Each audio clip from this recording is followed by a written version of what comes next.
రుందతి, దెబ్బలాడుతుంది.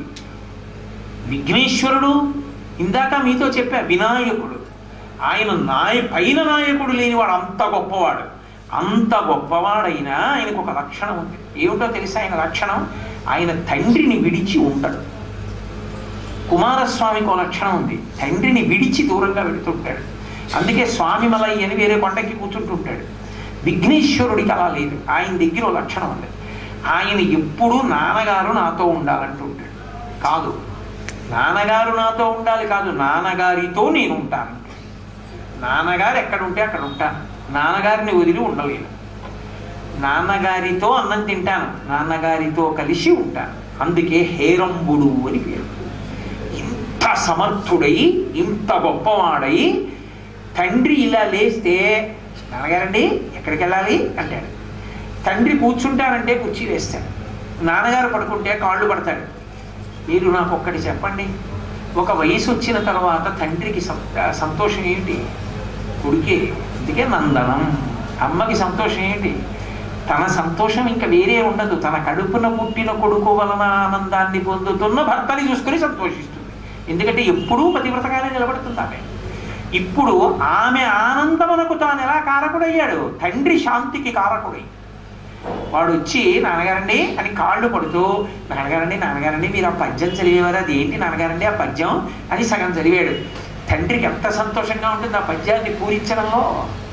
నాన్నగారండి మీరు రామాయణం చెప్పేటప్పుడు ఎప్పుడు వీరి పడికట్టు మాటలు వాడుతుండేవారు నాన్నగారండి అని చెప్పాడు. తండ్రికి ఎంత సంతోషంగా ఉంటుంది ఆ పడుకుని నిద్రపోయినప్పుడు.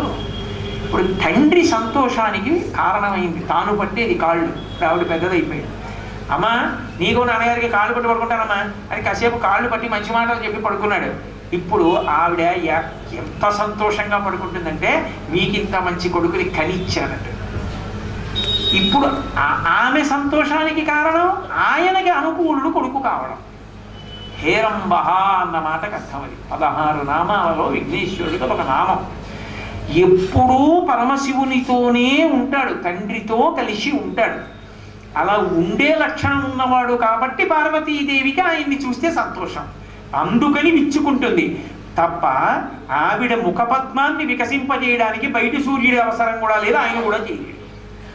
పైగా ఎప్పుడూ విచ్చుకునే ముఖం ఉన్న పార్వతీదేవి ముఖం ఇంకా విచ్చుకునేటట్టు చేసే ఇంకో సూర్యుడు లేడు. అటువంటి సూర్యుడు అంటూ ఉంటే లోకంలో ఒక్క విఘ్నేశ్వరుడే, ఒక్క వినాయకుడే, ఆమె పెద్ద కొడుకే. అంత గొప్పవాడు కనుక ఆమెకి తన కొడుకుని చూసుకుని అంత మురిసిపోతుంది. ఇప్పుడు మీరు నాకు ఒకటి చెప్పండి, అంత మురిసిపోయే తల్లి ఏ కొడుకుని చూసుకుని పొంగిపోతుందో ఆ కొడుక్కి మీరు నమస్కారం పెట్టారనుకోండి, ఇప్పుడు ఆవిడ ఏమంటుంది?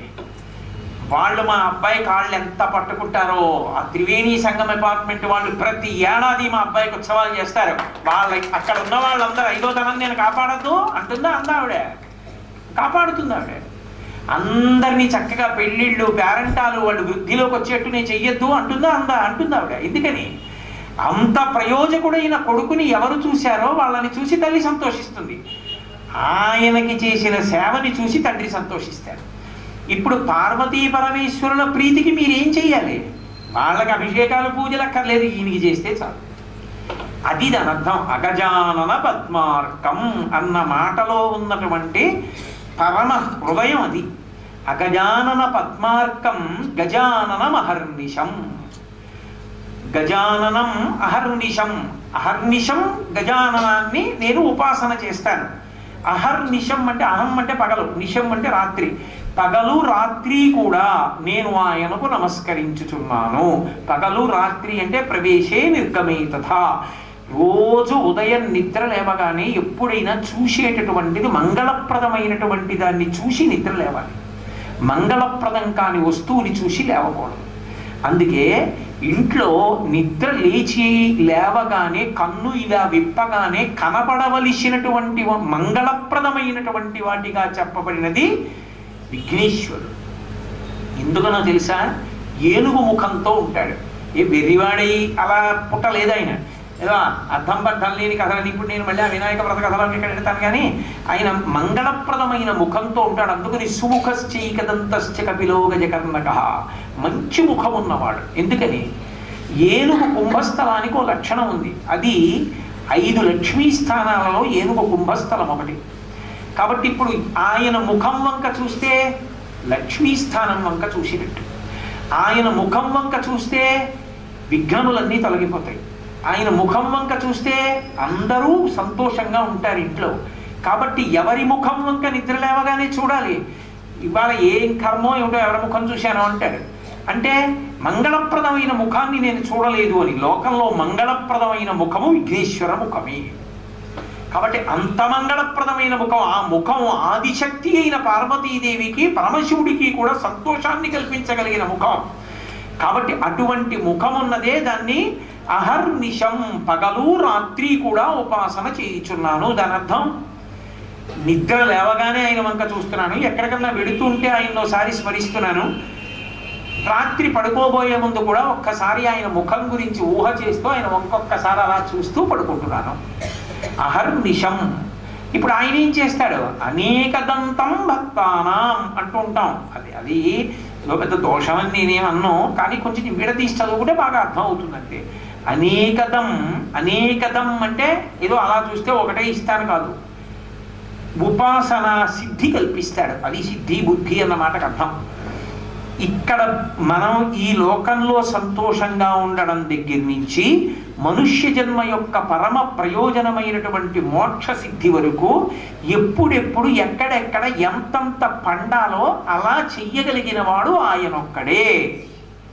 మీరు చూడండి, ఒక పండుకి ఆస్తిత్వం ఎక్కడ? అసలు చెట్టు పండుకి పరిపూర్ణత ఎక్కడ? విడిపోవడం. అది మీరు జాగ్రత్తగా పట్టుకోవాలి నేను చెప్పిన సిద్ధాంతాన్ని. అసలు ఒక పండు ప్రారంభం ఎక్కడ? చెట్టే. చెట్టు కన్నా ఇంకొకటి ఉండదు. చెట్టుకి పూసిన పువ్వు, పువ్వుకొచ్చిన పిండే చిన్న కాయ దొరకాయ పండు. ఇవన్నీ అయ్యేంత వరకు ఏం చేయాలి? చెట్టును పట్టుకుని ఉండాలి. పండిపోయిన తర్వాత విడిపోతుంది, ఇక తను పట్టుకోదు, విడిపోయి కింద పడిపోతుంది. పండిపోయే వరకు మాత్రం చెట్టునే పట్టుకోవాలి. చెట్టుని పట్టుకుని ఉంటే చాలు, తాను పండిపోతుంది. పండిపోతే ఇక పట్టుకోవాల్సిన అవసరం లేదు, కింద పడిపోతుంది. తప్ప ఎప్పుడూ పట్టుకుని ఉండిపోతే పండై కూడా అది పండిందని చెప్పడం కష్టం, కింద పడిపోతే. దాని గొప్పతనం బాగా ముగ్గిపోయిందని గుర్తు ఏంటంటే కింద పడిపోయింది.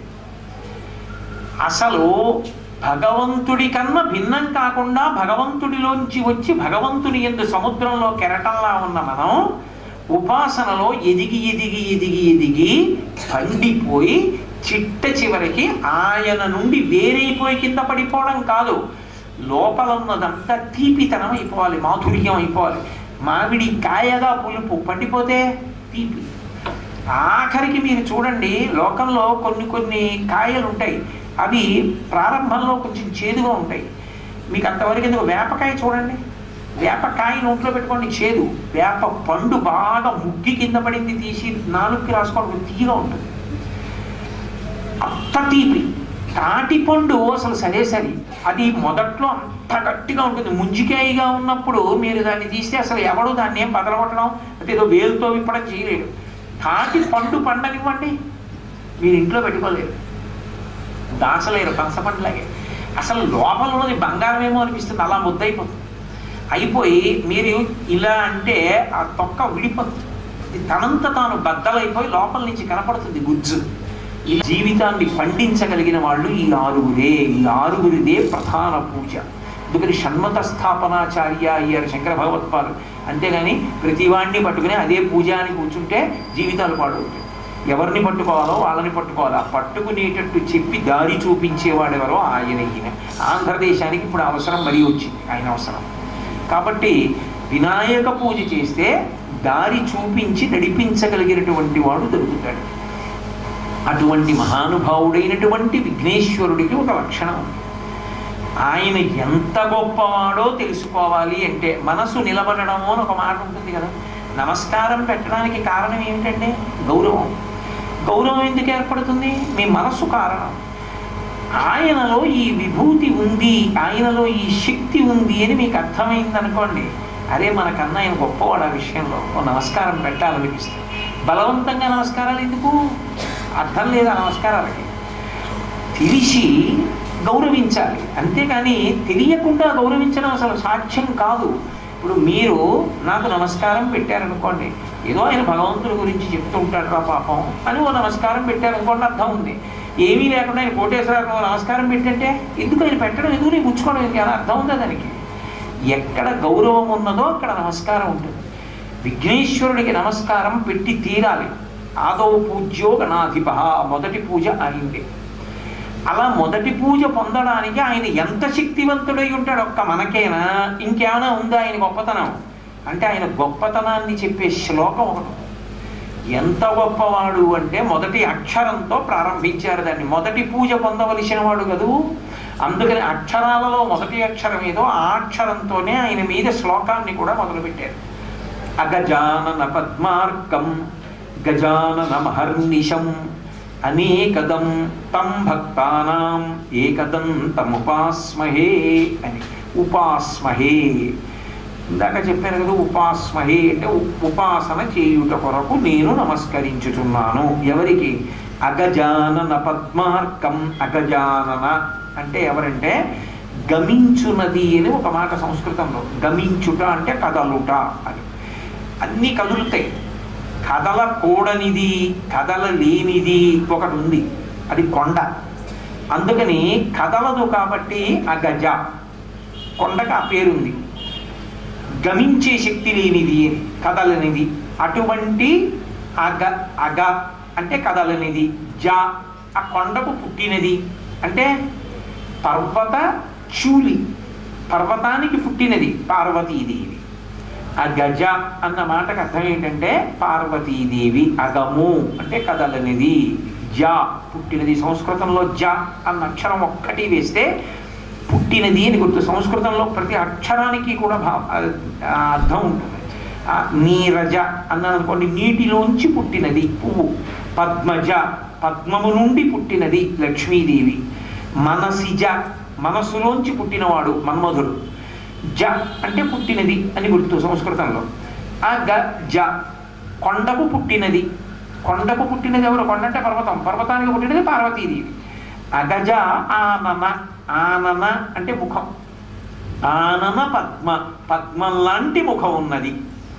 అమ్మవారి ముఖం పద్మంలా ఉంటుంది అని. మళ్ళీ ఇక్కడ ఒక తమాషా ఉంటుంది. ఏమండి, పద్మంలా అమ్మవారి ముఖం ఉంటే ఒక పద్మానికి ప్రపంచంలో అపారమైనటువంటి కీర్తి, ఆ పువ్వుకి ధన్యత ఎప్పుడు? తుమ్మెద వాలితే. తుమ్మెద వాలని పువ్వు జీవితం అది అర్థం లేనిది. అందుకే పారిజాతాపహరణాది విషయాల్లో ఒక విషయం చెప్తారు. ఏంటి, కొన్ని కొన్ని పువ్వులు, కొన్ని చెట్లు బ్రహ్మగారి గురించి తపస్సే చేసేవి తుమ్మెద మీద వాలాలి అనేటటువంటి కోరికతోటి. అందుకని తుమ్మెదల ఒక తుమ్మెద వాలడం కాదు, తుమ్మెదల బారు ఆ పువ్వు మీద కెడుతోంది అనుకోండి, ఆ పువ్వులో ఎంత మకరందం ఉందో, ఎంత తేనె ఉందో, అంత బారు వెడుతోంది దాని మీదకి. అంత పెద్ద బారు వెళ్ళే పువ్వు అయితే అదంత గొప్పది. ఇప్పుడు అమ్మవారి ముఖం పద్మం అయితే ఆ పద్మం మీద తుమ్మెదేది? ఒక తుమ్మెద ఉంటే గొప్పది కాదుగా, తుమ్మెదల బారు ఉండాలి, అప్పుడు అది చాలా గొప్ప పువ్వు. ఏ తుమ్మెదల బారు ఉండడం వల్ల ఆ పువ్వు అంత గొప్పది? పరమశివుడి చూపులే తుమ్మెదల బారులు. పరమశివుడి చూపుల వలన ఆమె అంత గొప్పది ఎందుకైంది? అంటే ఒక పురుషుడు ఒక స్త్రీ వంక చూడాలి అంటే పురుషుడు ఆమెను చూసి మోహించి ఉండాలి, భార్య అయ్యి. అంతేగాని కనబడిన ప్రతికాంతం అంతా చూడమని కాదు నా ఉద్దేశానికి ప్రయోజనం. తన భార్య యందు పురుషుడికి వ్యామోహం ఉండవచ్చు, అది ఏమీ దోషం కాదు ధర్మశాస్త్రంలో. కమకంతో భార్యని చూశాడు, కామంతో చూశాడు, అది ధర్మబద్ధం, దానికి దోషమేం రాదు. కాబట్టి తుమ్మెదల బారు అంటే అంతలా చూస్తున్నాడు భార్య వంక. మిగిలిన వాళ్ళు చూస్తారు, విష్ణువు లక్ష్మి వంక చూస్తాడు, బ్రహ్మ సరస్వతి వంక చూస్తాడు, కానీ అది పెద్ద గొప్ప విషయం కాదు. సరస్వతీదేవి బ్రహ్మగారితో కాపరం చేయడం, లక్ష్మీదేవి విష్ణువుతో కాపరం చేయడం పెద్ద విశేషాలు ఏం కావు.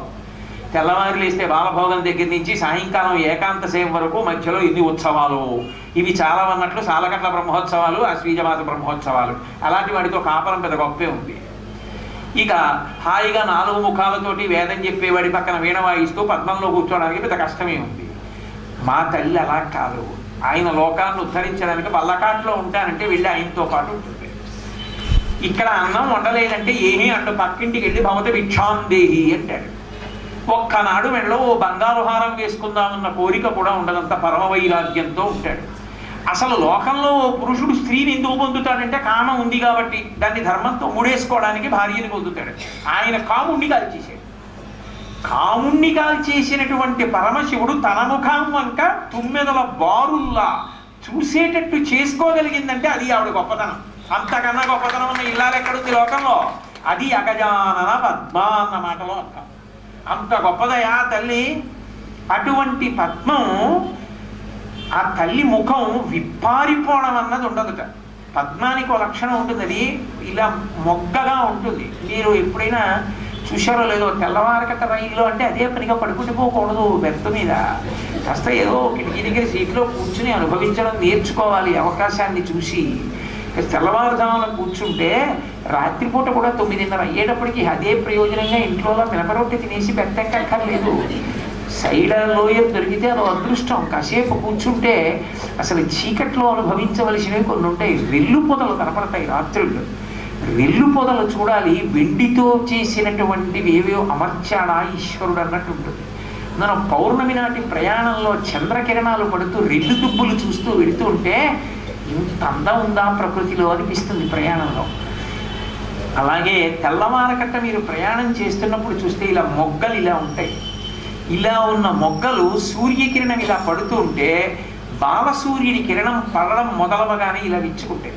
అది ఎలా ఉంటుందంటే ఏదో ఉలిక్కి పడినట్టు ఉంటుంది. ఉలిక్కి పడి తిరిగి వచ్చిన వాడు ఎలా ఉంటాడో అలా ఉలిక్కి పడినట్టు ఇలా విప్పుకుంటాడు. అందులో వికసన ప్రక్రియ అంటారు. వికసన ప్రక్రియ అంటే హఠాత్తుగా ఇలా విచ్చుకోదు. చాలా మెల్లగా మెల్లగా మెల్లగా మెల్లగా మెల్లగా ఆ విచ్చుకోవడంలో అన్ని రేకులు ఒకే క్రమంలో విచ్చుకుంటాయి. విచ్చుకుని ఆఖరిని ఇలా కిందకి ఒరుగుతాయి. ఆ కిందకి ఒరిగినప్పుడు మధ్యలో ఉన్నటువంటి దుద్దు కనపడుతుంది. ఆ దుద్దు చుట్టూ పసుపచ్చటి కేసరములు అందంగా ఇలా అడ్డంగా అమర్చి ఉంటాయి. మిగిలిన పువ్వుల్లో ఇలా నిలువుగా ఉంటాయి కేసరాలు. మందార పువ్వులో వాటిల్లో, తామర పువ్వులో మీరు ఎప్పుడైనా చూడండి దుద్దుకి గుండ్రంగా చుట్టూ పసుపచ్చగా ఏదో చంటి పిల్లాడి వేళ్ళు పెట్టినట్టుగా ఉంటాయి. సన్నగా బయటకు వచ్చి ఉంటాయి గుండ్రంగా చుట్టూ అడ్డంగా. అందులోంచి గొప్ప సుగంధం వస్తూ చిన్న తడితో నీటి చుక్కలతో ఉంటుంది. చిత్రం ఏంటంటే పువ్వులోకి మీరు కానీ తల పెట్టారనుకోండి, చిన్నటి గోరువెచ్చతనంతో కూడిన చల్లతనం ఉంటుంది అందులో. పద్మ సుగంధమని ఆ వాసనకి మద్దెక్కుతుంది. అలా ఉంటుంది. అసలు అటువంటి పద్మమున్నదే అది విచ్చుకునేటట్టు చెయ్యగలిగిన వాడు ఒక్కడే ఉన్నాడు లోకంలో. వాడు తప్ప ఎవరూ దాన్ని అలా విచ్చుకునేటట్టు చేయలేరు. పరిపూర్ణ వికసనం ఉండదు. వెంకటేశ్వర వైభవోత్సవాలు చేస్తున్నాం, దేవీ నవరాత్రులు చేస్తున్నాం అంటే తామర మొక్కలు తీసుకొస్తే అదే పనిగా లోపల కూర్చుని సేవ అన్న పేరుతో రేకులు ఇప్పుతుంటారు కొంతమంది. అలా నిప్పిన పువ్వులన్నీ ఏమీ నిజంగా సూర్యకిరణాలు పడితే విచ్చుకున్న వాటిలో ఉండవు. అసలు అలా తేవడం కూడా దోషమేమో అనిపిస్తూ ఉంటుంది నాకు. అలా బలవంతంగా విప్పకూడదు. సూర్యకిరణములు పడి వికసనాన్ని పొందాలని. పొందితే అప్పుడు దాంట్లో ఉండేటటువంటి అందం ఏమిటో అర్థమవుతుంది. అలా ఆ పద్మము వికసించడానికి కారణము సూర్యుడు తప్ప ఇంకొకటి లేదు. మీరు ఏది చూపించండి పద్మం వికసించదు. పద్మానికి ఏమంటే సూర్యుడు వెలుతురు కదా, వెలుతురులోకి తీసుకొస్తే వికసిస్తుందేమో అని రాత్రి పట్టుకెళ్ళి దాని మీద లైట్ వేయండి, అది వికసించాలి. అది వికసించాలంటే వికసించేటట్టు చెయ్యగలిగిన వాడు ఒక్కడే ఒక్కడు. అర్క. అర్క అంటే సూర్యుడు. అర్క అని పేరున్నవి రెండున్నాయి లోకంలో. ఒకటి జిల్లేడు, అర్కపత్రం అని. రెండవది అర్కుడు అంటే సూర్యుడు. ఆ సూర్యకిరణములకు విచ్చుకుంటుంది. పార్వతీదేవి ముఖం ముడుచుకుని ఉంటే కదా విచ్చుకోవడానికి. ఆవిడ ముఖం ఎప్పుడూ విచ్చుకునే ఉంటుంది. విచ్చుకున్న దాన్ని విచ్చుకునేటట్టు చేసే సూర్యుడు ఉన్నాడు లోకంలో? లేడు. లేనప్పుడు సూర్యుడి శక్తి ఎంతవరకు?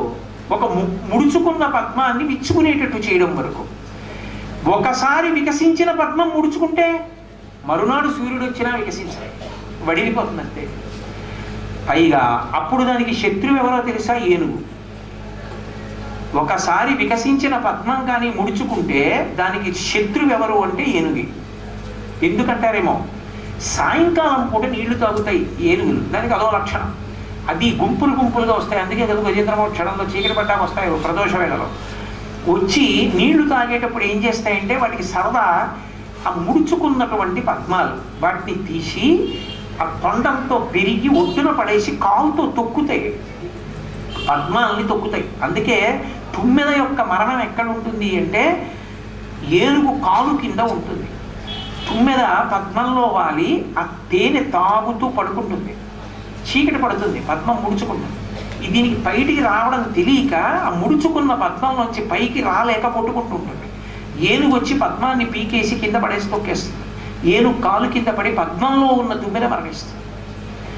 కానీ ఒకసారి ముడుచుకున్నటువంటి పద్మాన్ని సూర్యుడు కూడా విచ్చుకునేటట్టు చెయ్యలేడు. ఒకసారి ముడుచుకున్నటువంటి పద్మానికి ఏనుగే శత్రువు. అమ్మవారి ముఖం ముడుచుకుంటే తెరుచుకున్నది కాదు. అమ్మవారి ముఖం ముడుచుకుంటే పద్మం అన్నాను కాబట్టి ఆవిడ ముఖం ఏదో ముడుచుకుని ఉంది. ఎవరో ఒక ఆయన సూర్యుడిలో వస్తే ఆవిడ ముఖం ఇచ్చుకుంటుంది అన్నాను అనుకోండి, అంటే అంతకుముందు ఆవిడ బాధతో ఉందా లేదా? ఆదిశక్తి ఆవిడికి బాధ ఏమిటండి? ఆవిడ బాధపడడానికి ఒక కారణం ఉండాలా లోకంలో? ఆవిడ బాధపడడానికి కారణం ఏముంటుంది? ఆవిడకి ఏం కారణాలు లేవు. ఏ కారణము బాధపడడానికి లేని తల్లి ఎవరైనా ఉంటే ఆవిడ ఒక్కతే ఉంది ప్రపంచంలో. అందుకే ఆవిడ బాధ ఎవరి కోసం అంటే మన కోసం. అరే వీళ్ళు పాడైపోతున్నారా అని బాధపడుతోందని శంకరాచార్యులు వారు చెప్పారు. బ్రౌ భుగ్ని కించిత్ భువన భయభంగం వ్యసనిని అని. మన కోసం కూడా బాధ కాదుటే ఆవిడికి. పాడైపోతున్నారని బాధపడుతోందంటే అయ్యో పాపం వాళ్ళని నేను ఏం చేయగలను అనుకున్నట్లు కాదు. ఒరే అమ్మ అని ఒక్కసారి పిలవడేరా, బుద్ధి ఇచ్చాను ఎటమే రక్షిద్దురు కదరా అని ఆవిడ బాధ. అప్పుడు ఉత్తమమైన బాధ. కాబట్టి ఇప్పుడు ఆవిడకి బాధపడడానికి లేదు. కాబట్టి ముడుచుకున్నదైతే కదా విచ్చుకోవడం. మరి విచ్చుకున్న దాన్ని విచ్చుకునేటట్టు చేయగలిగిన సూర్యుడు ఎవరు లేడు లోకంలో. బయట ఉన్న సూర్యుడు పనికిరాడు దానికి. ఒక్కడే ఉన్నాడు. అమ్మవారి ముఖం విచ్చుకుని ఉంటే విచ్చుకున్న ముఖం మరింత విచ్చుకునేటట్టు చేసేవాడు ఒక్కడే సూర్యుడు. ఎవరాయనంటే వినాయకుడు. ఆ కొడుకు కనపడేటప్పటికిట అమ్మ ముఖం ఇంత అయిపోతుంది. అసలే ఆవిడ వికసించిన పద్మంలా ఉంటుంది. ఆవిడ ముఖం అంత సంతోషంగా ఉంటుంది ఎప్పుడు. కాబట్టి తాంబూలారుణపల్లవాదరయుతే తాటంకారాన్వితే వీణానాద నిమీలితనయనే విప్రస్థచూలింబరేని తాంబూల చర్పణం చేస్తూ వీణానాదం వింటూ ప్రహృష్టమైన వదనంతో ఉంటుంది. అలా ఉండేటటువంటి తల్లి కొడుకుని చూసేటప్పటికీ అబ్బా అని ఇంత పొంగిపోతుందిట. తల్లికి సహజంగా ఉండే లక్షణం ఏమిటంటే పుత్ర సంతానంలోనూ పుత్రికా సంతానంలోనూ పుత్ర సంతానాన్ని చూసుకునేటప్పటికీ తాను చాలా ఆనందాన్ని పొందుతుంది. అందుకే నందనం అని పేరు కొడుక్కి. కొడుకుకి నందన అంటారు. కౌసల్యానందనం, కైకేయీ నందనం, నందనందనం. నందనం అంటే ఆనందం, కైకేయీ నందనం అంటే కైకేయీ ఆనందమునకు కారకుడు. ఎందుకు కొడుకుని చూస్తే సంతోషం, కూతుర్ని చూస్తే అంత లేకపోవడానికి కారణం అంటే తన బిడ్డల పట్ల వివక్ష కాదక్కడ, తన జన్మ యొక్క సార్థక్యానికి సంతోషం. ఎందుకని? అరే మా ఆయనకి పితృరుణం తీరిపోయింది, నన్ను ఎందుకు స్వీకరించాడు? 3 రుణములు తీరడానికి స్వీకరించాడు. ఋషి రుణం, పితృరుణం, దేవతారుణం తీరాలి. నా ఎందు కొడుకు పుడితే తప్ప పితృరుణం తీరదు. సచేల స్నానం చేయడానికి అవకాశం లేదు ఆయనకి. లేకపోతే కూతురు కడుపున కొడుకు పుట్టే వరకు వేచి ఉండాలి ఆయన. ఇప్పుడు మా ఆయనకి పితృరుణం తీరిపోయింది. మా వారికి పితృరుణం తీరడానికి నేను కొడుకుని కన్నాను. తనూభవుడయ్యాడు, నా శరీరంలోంచి బయటికి వచ్చాడు. నా శరీరంలోంచి బయటికి వచ్చి నా భర్త యొక్క ఆనందమునకు నేను కారణమయ్యాను. ఆయన నన్ను ఎందుకు స్వీకరించారో దానికి నేను కారణమై ఆయనకి కొడుకునిచ్చానన్న ఆనందము చేత ఆమె యొక్క ముఖము వికసిస్తుంది. ఇక ఎప్పుడూ జీవితాంతం కొడుకుని చూస్తే అందుకే సంతోషపడుతూ ఉంటుంది అంటే కాదు. ఆమె సంతోషపడడానికి వేరొక కారణం కూడా ఉంది. ఏమిటి ఆ కారణం అంటే కేవలం కొడుకుని కంది. అదే కొడుకుని చూసి తల్లి అసహ్యించుకుంటుంది. ఎప్పుడు అసహ్యించుకుంటుంది? తండ్రికి అక్కరకు రానప్పుడు, తండ్రి కీర్తి ప్రతిష్టలు నిలబెట్టలేనప్పుడు, తండ్రి మాట విననప్పుడు, తండ్రిని గౌరవించనప్పుడు, ఆ తండ్రి మనశ్శాంతికి వాడు కారకుడు కాలేనప్పుడు ఆ తల్లికి వాడంటే పరమ అసహ్యం పుడుతుంది. మాతా నిందతి, అమ్మ అంతకన్నా ఇంకేం చేయదు. నిందతి అంటే తిడుతుంది. చెయ్యి భ్రష్టుడా అంటే.